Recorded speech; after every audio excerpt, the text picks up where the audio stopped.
जरा इस पिक को गौर से देखिए। आपको क्या दिख रहा है? पेड़, लेकिन सभी अलग अलग प्रकार के। ठीक इसी प्रकार इस पिक में मौजूद है घास, लेकिन सभी की लंबाई और आकार अलग अलग प्रकार के हैं। तो देखा आपने, धरती पर मौजूद है पेड़ और घासें, लेकिन सभी अलग अलग प्रकार की हैं। आखिर उनमें इतनी विभिन्नता क्यों होती है? वो कौन से फैक्टर्स हैं जो इनमें इतना अंतर पैदा करते हैं और जिनकी वजह से धरती पर विभिन्न प्रकार के पेड़, घास और कंटीली झाड़ियां उगती हैं। जानेंगे आज के इस लेक्चर में कि भारत की प्रमुख वनस्पतियां कौन कौन सी हैं। साथ ही कवर करेंगे भारत के प्रमुख बायोस्फीयर रिजर्व के बारे में। तो बने रहिए इस इंटरेस्टिंग से वीडियो में। Hello everyone, welcome to this lecture. तो आइए शुरू करते हैं। क्या प्राकृतिक वनस्पति और वनस्पति में अंतर होता है? देखिए, प्राकृतिक वनस्पति वनस्पति का वह भाग है जो मनुष्य की सहायता के बिना अपने आप उगता है और लंबे समय तक उस पर मानवीय प्रभाव नहीं पड़ता है। मतलब जो नेचुरली ग्रो होते हैं, जिन्हें मानव नहीं उगाता है। लेकिन जिन्हें मानव उगाता है, लाइक कृषिगत फसलें, फल और बागान, ये सभी वनस्पति कहलाते हैं, परंतु प्राकृतिक वनस्पति नहीं। तो प्राकृतिक वनस्पति में चीजें अपने आप नेचुरली ग्रो होती हैं, जबकि वनस्पति के अंतर्गत मनुष्य उन्हें अपने लिए उगाता है। तो अगर प्राकृतिक वनस्पति पर मानव का प्रभाव नहीं पड़ता है, तो फिर वो कौन कौन से फैक्टर्स हैं जो प्राकृतिक वनस्पति को प्रभावित करते हैं? तो इनमें सबसे पहले है तापमान और वर्षा। देखो भाई, जब कभी बहुत ज्यादा बारिश होती है तो उस बारिश से बचने के लिए हम छाता ओढ़ लेते हैं, और इसी प्रकार जब बहुत ज्यादा ठंड पड़ती है तो अपने आप को हम प्रोटेक्ट करते हैं। ठीक इसी प्रकार नेचर भी ऐसा ही करती है। जहां बारिश ज्यादा होती है वहां पर नेचर ने चौड़ी चौड़ी पत्तियों वाले वृक्ष दिए हैं, और ये चौड़े पत्ते छाते का काम करते हैं। और जहां ज्यादा ठंड होती है वहां की पत्तियों पर वैक्स की कोटिंग होती है, जिससे उन पत्तियों में मौजूद पानी कम से कम खर्च हो सके। तो देखा आपने, जहां ज्यादा बारिश होती है वहां चौड़ी पत्ती वाले वन पाए जाते हैं, और जहां अत्यधिक ठंड है वहां नुकीली पत्तियां पाई जाती हैं। तो तापमान और वर्षा प्राकृतिक वनस्पति को प्रभावित करते हैं। नेक्स्ट पॉइंट है इसमें ऊंचाई। देखो, जैसे जैसे समुद्र तल से ऊंचाई बढ़ती जाती है, तापमान में गिरावट होने लगती है। और अगर तापमान में गिरावट होगी तो आपने देखा पत्तियों का जो आकार है वो नुकीला होता चला जाता है। तो इस प्रकार ऊंचाई के हिसाब से तापमान प्रभावित होता है, और तापमान के हिसाब से पेड़ पौधे प्रभावित होते हैं। तीसरा फैक्टर है इसमें ढाल और सूर्य का प्रकाश। देखिए, बहुत ही इंपॉर्टेंट फैक्टर है। पर्वतीय क्षेत्रों में जिस ओर से सूर्य का प्रकाश आता है वो ढाल अत्यधिक गर्म होता है, और इसके पीछे वाले ढाल पर जहां पर सूर्य का प्रकाश कम पहुंचता है उस ढाल पर तापमान कम बना रहता है। तो इस प्रकार तापमान में परिवर्तन आसानी से देखा जा सकता है। और अगेन, तापमान में अगर परिवर्तन होगा तो वनस्पतियां प्रभावित हो जाएंगी। ठीक है। नेक्स्ट पॉइंट है इसमें नमी। देखिए, कुछ प्लांट्स ऐसे होते हैं लाइक चाय और कीवी, जिन्हें ऊंचाई और तापमान के साथ साथ नमी भी प्रभावित करती है। मतलब कि इन्हें छांव चाहिए। जैसे कि अभी आपको बताया, पहाड़ी के उस ढाल पर जहां पर सूर्य का प्रकाश कम पहुंचता है, ऐसे ढालों पर नमी की मात्रा ज्यादा होती है। तो चाय, कीवी, इस प्रकार की फसलों के लिए ये नमी युक्त ढाल सर्वोत्तम माने गए हैं। तो देखा आपने, ढाल कितनी अधिक इंपॉर्टेंट रोल प्ले करता है।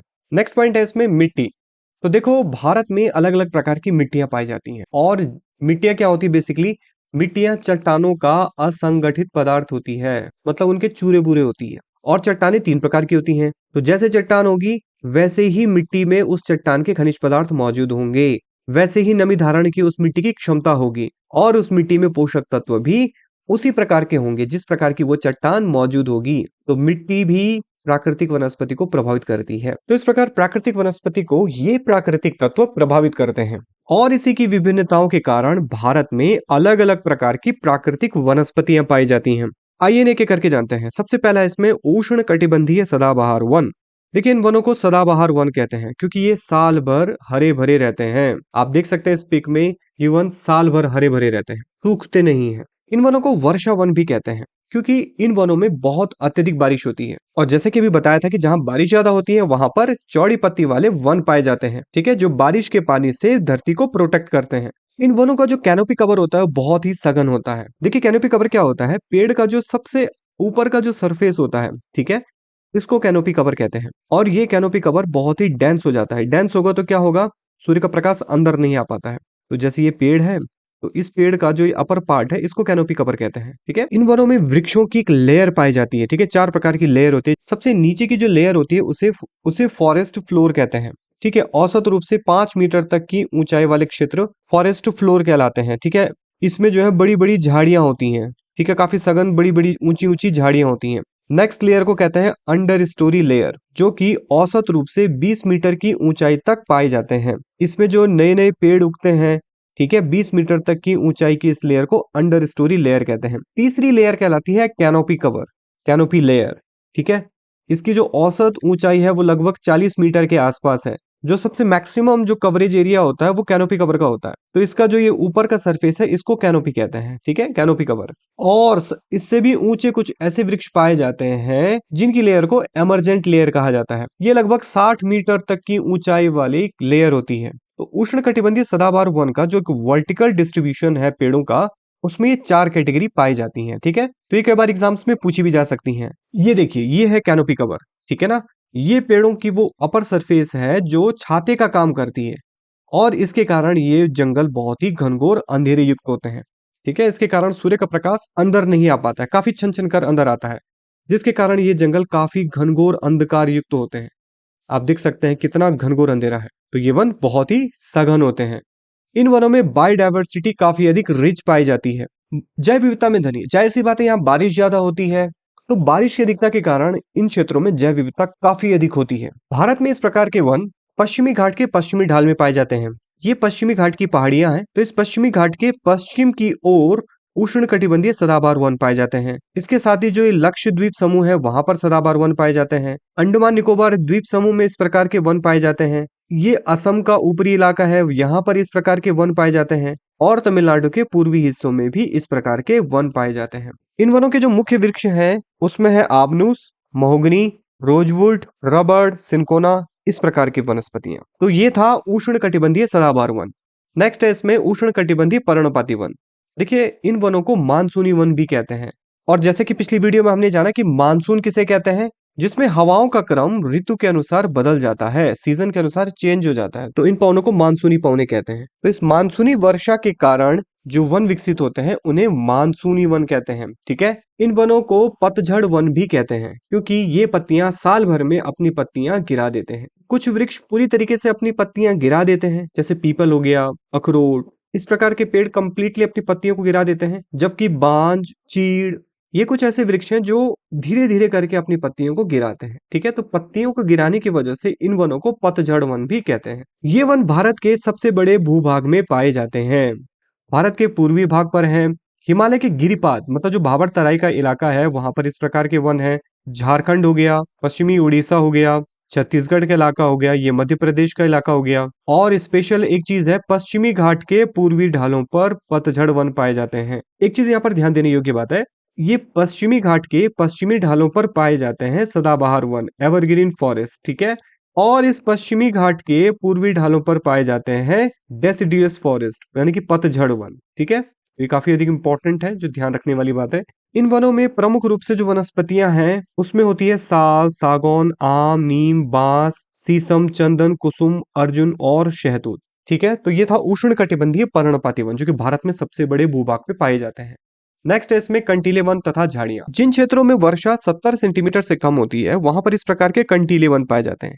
इस प्रकार की वनस्पति देश के उत्तर पश्चिमी भागों में पाई जाती है, जिसमें शामिल है गुजरात, राजस्थान, उत्तर प्रदेश, मध्य प्रदेश और हरियाणा के अर्धशुष्क भाग। यहाँ की मुख्य वनस्पतियां हैं खजूर, जिसे पाम कहते हैं, अकासिया, यूफोरबिया और नागफनी। ठीक है, इनकी पत्तियां नुकीली होती हैं, कंटीली होती हैं, जिससे वाष्पीकरण कम से कम हो सके। नेक्स्ट कैटेगरी है पर्वतीय वन। देखिए, पर्वतीय वनों में विविधता पाई जाती है, और यह विविधता होती है उच्चावच के कारण। ठीक है, समुद्र तल से जैसे जैसे ऊंचाई बढ़ती है वैसे ही तापमान में क्या होने लगती है, गिरावट होने लगती है। यानी कि अगर यहाँ तापमान ज्यादा है तो यहाँ ऊंचाई पर तापमान कम होने लगता है, और यही तापमान में गिरावट वनस्पतियों में अंतर पैदा करती है।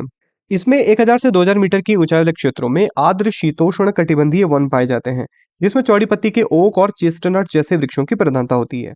1500 से 3000 मीटर की ऊंचाई वाले क्षेत्रों में शंकुधारी वृक्ष जैसे चीड़, देवदार, सिल्वर फर, स्प्रूस, सीडर आदि पाए जाते हैं। और 3500 मीटर के बाद अल्पाइन वनस्पति पाई जाती है। ठीक है, जिसमें शुरुआत में सिल्वर फर, जूनिपर, पाइन और बर्च के वृक्ष पाए जाते हैं और अधिक ऊंचाई पर अल्पाइन घास के मैदान पाए जाते हैं, जिन्हें अलग अलग स्थानों पर बुग्याल या फिर मर्ग के नाम से जाना जाता है।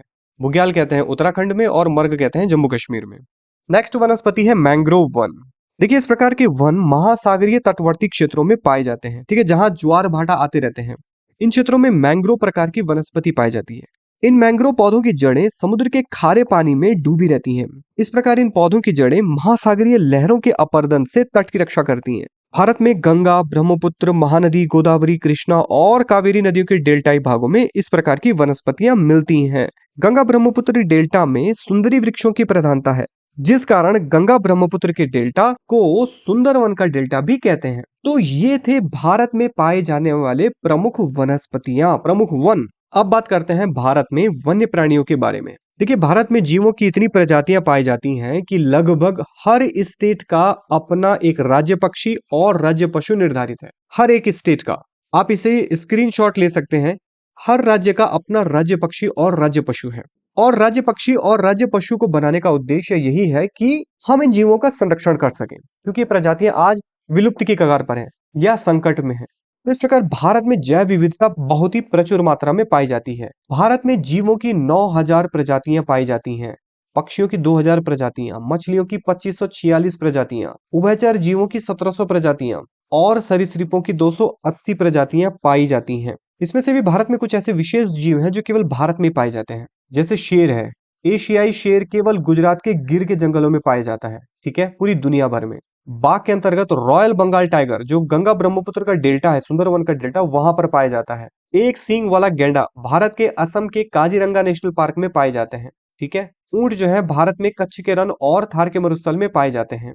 याक एक ऐसा जीव है जो लद्दाख और हिमाचल के उच्च पर्वतीय क्षेत्रों में पाए जाते हैं। स्नो लेपर्ड, हिम तेंदुआ, ये ऊंचे ग्लेशियर्स में मौजूद होते हैं। गंगा डॉल्फिन, ये गंगा नदी में पाई जाती है। और प्रवासी पक्षियां, कुछ ऐसी प्रवासी पक्षियां हैं जो हर साल भारत में आती हैं, जैसे साइबेरियन सारस और फ्लेमिंगो। ये भारत के कच्छ के रण में आती हैं, यहाँ पर घोंसले बनाती हैं, बच्चे देती हैं और फिर वापस अपने देश में चली जाती हैं। लेकिन आज इन जीवों पर खतरा मंडरा रहा है, इनका शिकार किया जाता है, इसीलिए इनके संरक्षण के प्रयास किए जा रहे हैं। और इनके संरक्षण के लिए हम बायोस्फीयर रिजर्व बनाते हैं, नेशनल पार्क बनाते हैं। बायोस्फीयर रिजर्व एक ऐसा क्षेत्र होता है जिसमें वनस्पतियों और जीवों की रक्षा की जाती है। बायोस्फीयर रिजर्व एरिया कहीं भी बनाए जा सकते हैं, लाइक स्थलीय, तटीय या समुद्री क्षेत्रों में। इनको बनाने का कार्य संयुक्त राष्ट्र संघ की संस्था यूनेस्को करती है, ठीक है। यूनेस्को ने पहली बार 1971 में बायोस्फीयर रिजर्व के कार्यक्रम की शुरुआत की थी। और भारत का पहला biosphere reserve Nilgiri biosphere reserve 1986 में स्थापित किया गया था। तब से लेकर वर्तमान तक भारत में कुल 18 बायोस्फीयर रिजर्व हैं। और भारत के प्रमुख बायोस्फीयर रिजर्व की लिस्ट ये है, ठीक है। आप इसे स्क्रीनशॉट लेकर आसानी से नोट कर सकते हैं। तो ये था आज का लेक्चर, जिसमें आपने जाना भारत की प्रमुख प्राकृतिक वनस्पतियों और वन्य प्राणियों के बारे में। मिलते हैं अगली वीडियो में नेक्स्ट टॉपिक के साथ। तब तक के लिए वर्क हार्ड बट जॉयफुली।